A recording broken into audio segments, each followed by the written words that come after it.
seated.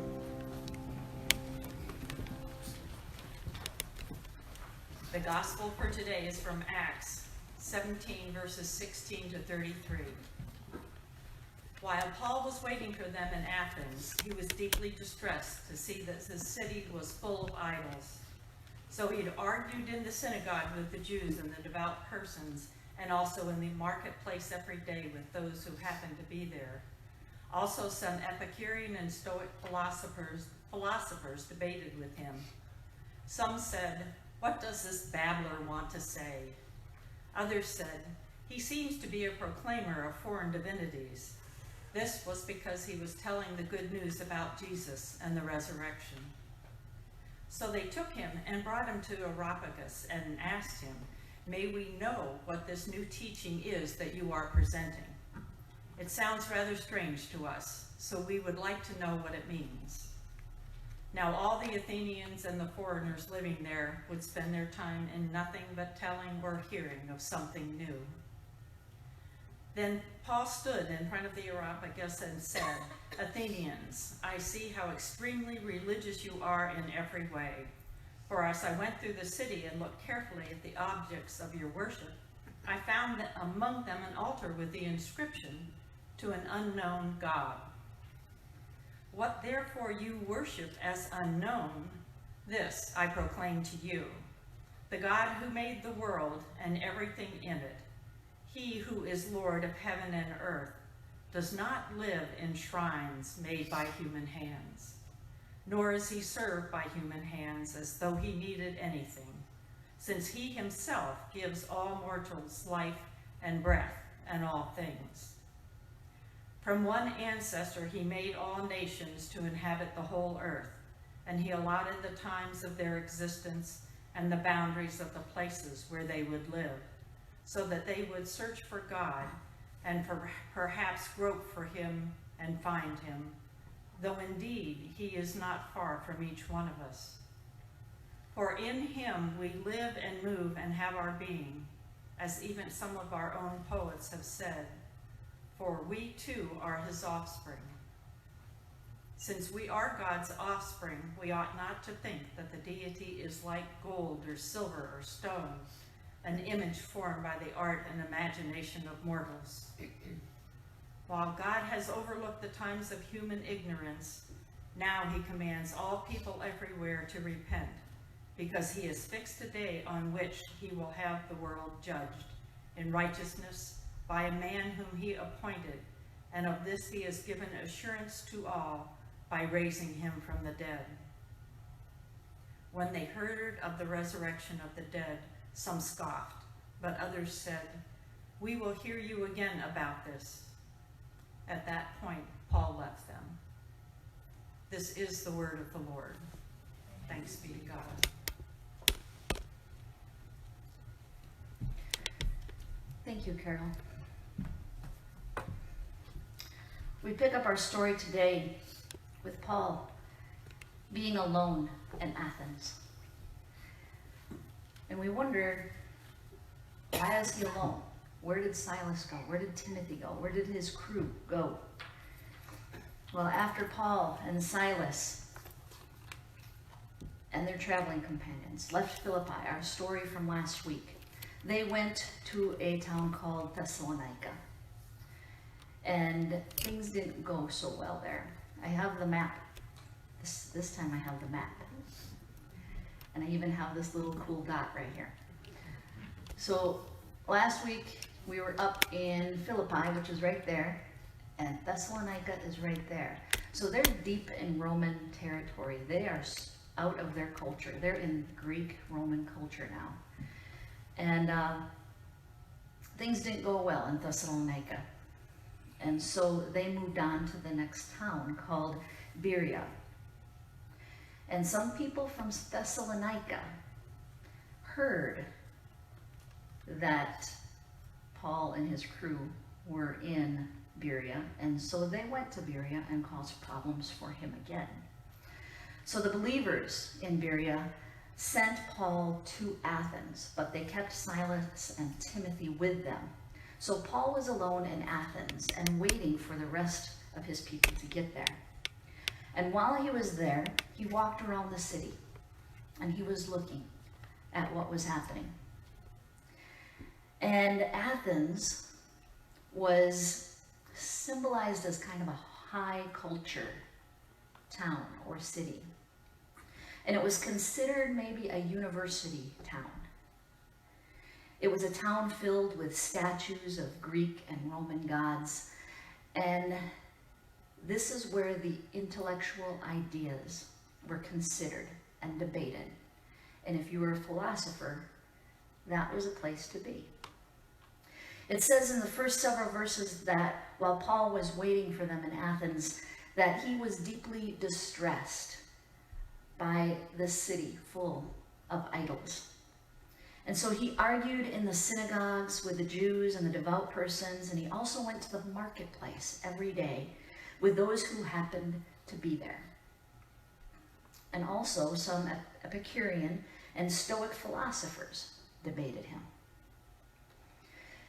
The author of Luke is crafting this story in a very deliberate way.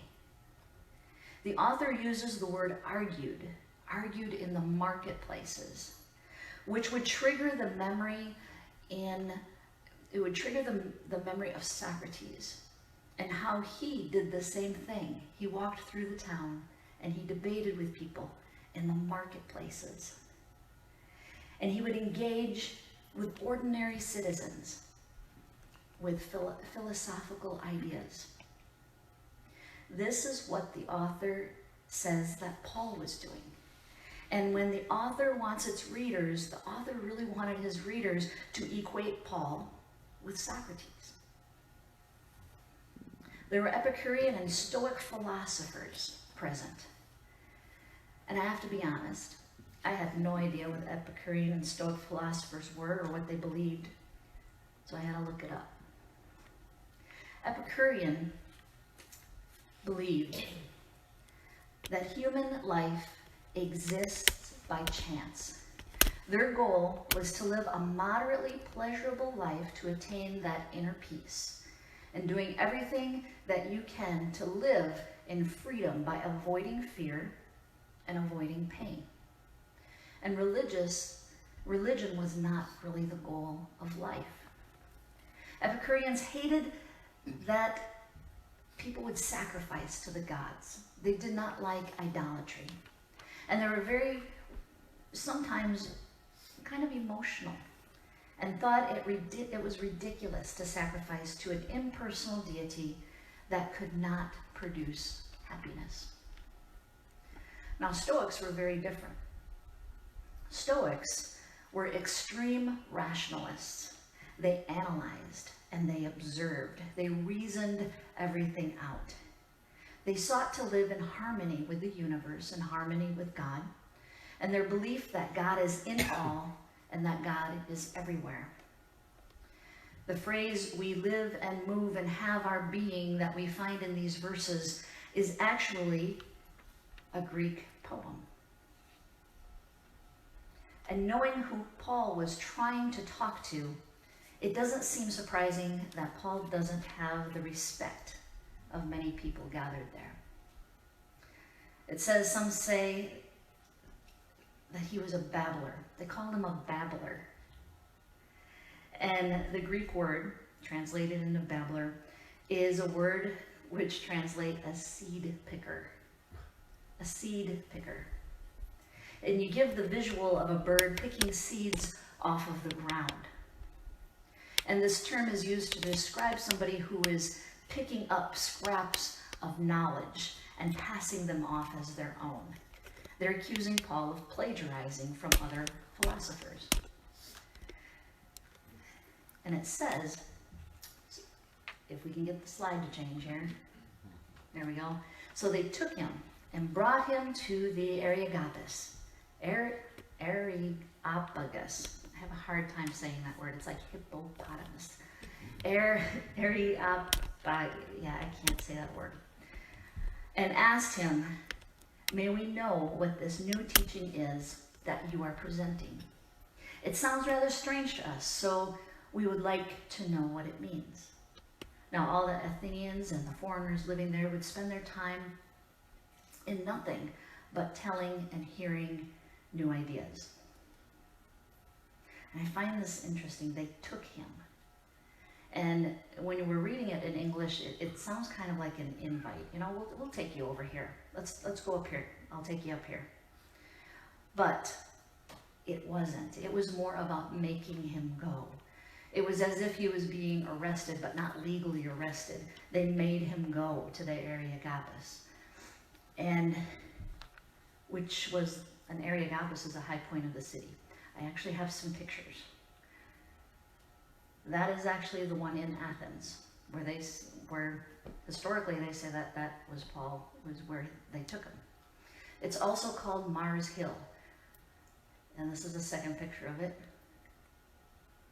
And this is where they would go to talk and discuss new ideas, new religions, and new philosophies. They wanted to know what Paul was talking about. They were curious, and curiosity was part of the culture of Athens. Now, Athenians had 3 rules that were necessary for a new religion or a new god to be accepted within Athens.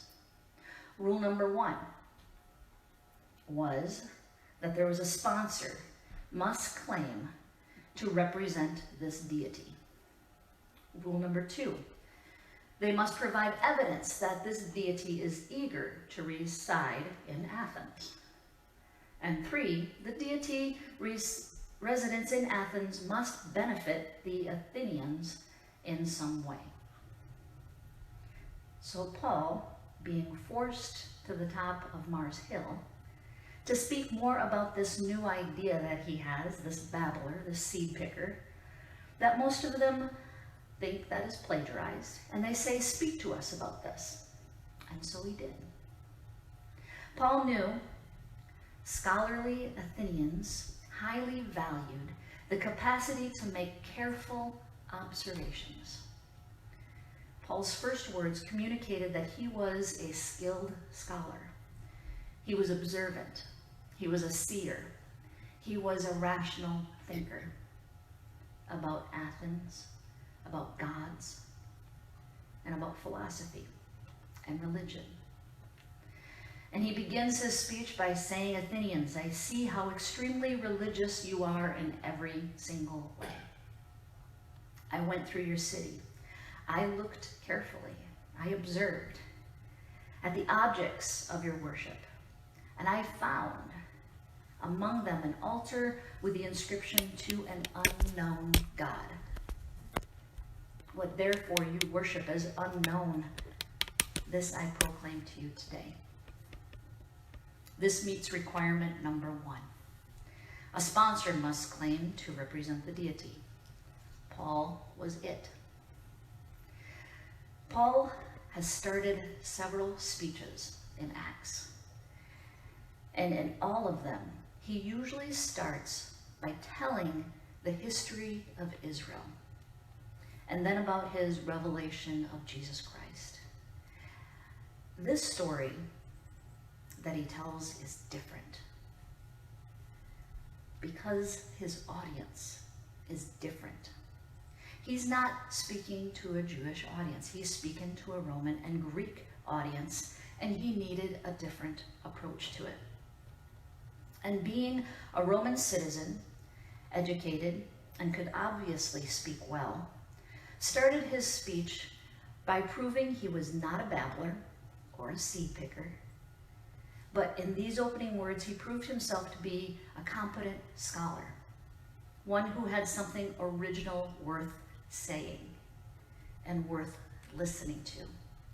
And so Paul continues, the God who made this world and everything in it, he who is Lord of heaven and earth, does not live in shrines made by human hands, nor is he served by human hands, as though he needed anything from human beings. Since God himself gives to all mortals life and breath and all things. Requirement number 2.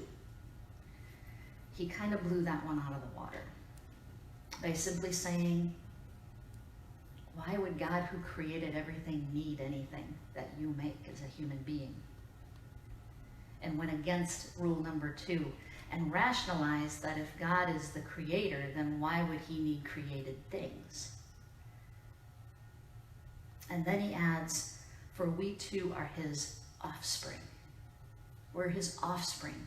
And since we're God's offspring, we ought not to think that this deity is like gold or silver or stone or any type of image that anybody can create. The writer of Acts uses the word offspring. We are God's offspring. Again, this goes back to Greek poetry. Paul took that from Greek poetry to connect with them.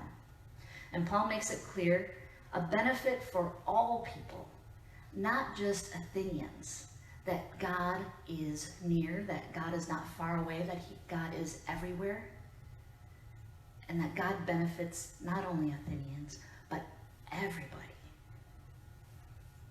So rule number 3, the deity's residence in Athens must benefit Athenians in some way, not only Athenians, but all people. And then he ties it back to the statues of the gods. God can't be contained or put in a box, but God has overlooked human ignorance and wants humans to repent, and that there will be a day of judgment and reconciliation and restoration by God through Jesus Christ's suffering, death, and resurrection. And Paul's speech left some rolling their eyes when he said the word resurrection, because some didn't believe in human bodily resurrection. They kind of rolled their eyes at it and said, okay, yeah, right. There's no such thing. But some wanted to hear more. They wanted to hear more. And our reading ends by saying, and at that point, Paul left. He just left. The end. And I think the ending of this story is a little bit abrupt and a little bit weird. But the author of this masterfully crafted story wanted to communicate that the gospel of Christ was spreading past cultures, past the Jewish culture, into other cultures. And it was making sense. In 2003, I took a mission trip with a group of students to work with Native Americans at Red Lake Reservation, just north of Bemidji. And we were part of a large crew of high school students and adults who committed working on building ramps for those who needed ramps. We built porches, we painted houses, and we did this for the people who were living on the reservation. During the day, we would work, and at night, after our meal, we would gather in the gym of the high school and share stories of our day and listen to a speaker and be educated on the culture of the reservation. One particular evening, as we sat in the gym, they showed a video, and then the speaker gave a talk about God. There was a lot of emotion that was stirred up in that room. Many people stood up, they got out of the bleachers of the high school gym and went down to the floor to pray with each other, to cry, to talk, to work through things that they were feeling emotionally, and ultimately connect to God. I had a student named Jonathan who was sitting in the bleachers, 16-year-old kid. He had a gift of sarcasm, and he was guarded. He was sitting in the bleachers staring straight ahead. There was no expression on his face whatsoever. And he watched all of his friends go down to the gym floor to pray and to talk and to connect with God. And I tried not looking at him, but I kept seeing him and watching him out of the corner of my eye. And I was wondering, what is he thinking? What is going on inside of him? Because you see, Jonathan was much like the Stoics of our story. He was a person who was a thinker. He reasoned everything. He was the type of person who could step back from a situation, think about it, observe his surroundings, reason through his choices, and then enter back into the situation and decide from there. He finally got up from his seat and he came over by me and he slid up next to me in the bleachers. And we sat in silence for a couple minutes. And then he said, "I don't feel anything." He was frustrated. He was sad. And he said, "I don't feel anything. Am I supposed to feel something right now? Is there something wrong with me that I don't feel something right now?" And we both sat side by side on those bleachers, looking over the crowds of students gathered on the floor of that gymnasium. I shrugged my shoulders and I said, "There's nothing wrong with you. You just connect with God differently. Some connect with God through emotion, and some, like you, connect with God intellectually, through reasoning, through thinking. And there's nothing, absolutely nothing wrong with that." He took a deep breath and then let it out. And we began a really nice conversation. Years later, actually about 2 years ago, I had a chance to connect with Jonathan again. I hadn't seen him in years. And he is married now. He has a little girl. And he is volunteering at the church he is going to as a youth worker. And as we were catching up on our lives, he said, "You know, I want to thank you for that conversation. It helped me a lot to understand my relationship with God and how I connect best to God. And now that I'm working with students, I make sure that I pass along that information to the kids that I work with." Jonathan was a thinker. That's how he connected with God. We connect with God in different ways. And I was thinking about this, and I kind of have 3 categories, and there might be more. I am open to hearing more if you know of any. But there are 3 categories that I found that people connect with God. As we wait, okay. The first way is through story, through emotion. An example would be like music or testimony or stories. And we read stories in scripture and we connect with those. We had a good taste of it a few weeks ago when the Teen and Adult Challenge Choir was here. And they made a connection through God, through their stories and through music, which was emotional for many of us, especially me, trying to hold back tears while trying to lead a service. We connect with God emotionally and through story. The second way that we connect with God is through nature and through human relationships. Examples would be prayer, walking in the woods, talking to friends over a cup of coffee or whatever you drink at the moment, or serving people and helping people. These are all ways that we connect with God through nature and personal relationships. And the third way is through observing, through logic.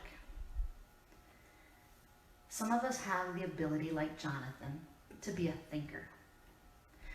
We reason everything. And that you might be a type of person who can maybe step back from a situation, think about it, observe your surroundings, reason through your choices, and then enter back into the situation and decide from there. These are ways we connect with God. Each one of us is wired and created differently. Paul knew that, and he connected with the people of Athens, but there were some that he didn't. And Paul explained Christ in a way that only the Greek and Roman culture could understand. he entered into their world and tried to make a connection there to this unknown God. My challenge for you today is to reflect on how you best connect with God. Many of us might have several ways that we connect, but my challenge is to identify maybe one or two ways that you connect best. Some of you will know right away what that is, but others, you might have to experiment a little bit. Try different things. And who knows? You might find God in a way that you never knew God before. You might find the unknown God who wants to connect with you and who wants to love you and guide you and bring change to this world through you. My friends at Union, may we be open to connect with God in new ways. And may God reveal God's self to us more and more each day and change us from the inside out. Amen? Amen.